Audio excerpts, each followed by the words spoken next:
Бер кеше кейез һатып алганда, мин кабердә теге ердің өстендә һауыкта ятырга теләмәйм. Мана ошо кейезде минең астыма яйырһығыз дип биргән.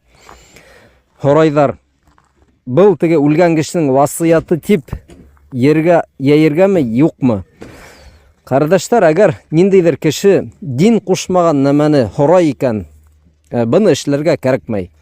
Ислам дине буйынса мәрхүмнең астына кейез һалырга, йомшаҡ нәмә һалырга тигән һымаҡ нәмә юҡ. Быны үтәргә кәрәкмәй. Ул быны һораган кеше белмәгән бит инде, диндең, яназаның хөкемдәрен белмәй.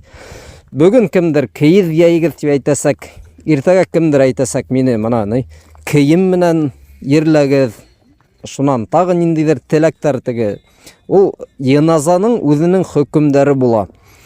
Һәм үлегә ҡарата беҙҙең бурысыбыҙ, беҙҙең изге эшебеҙ хатта ибет, уны дөрөҫ итеп ерләү, еренә еткереп теге матур итеп ғөсөлләндереү, кәфенләү, ҡәберен дөрөҫ итеп ҡаҙыу һәм башҡаһы. Мына был уға ҡарата бөйөк изгелек. Бөтөн нәмәнлә дөрөҫ итеп эшләр кәрәк, сөннәт буйынса.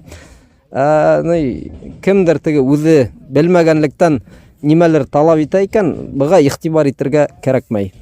Шуға ҡәбер нисек мына Пәйғәмбәрбез саллаллаху алейхи ва саллям ҡушҡан, шулай булырға тейеш. Иң яҡшы ҡәбер ул беҙҙең Пәйғәмбәрбез саллаллаху алейхи ва саллям нисек өйрәткән, мана шулай хәдистәргә таянылған, белемдән алынған ҡәбер.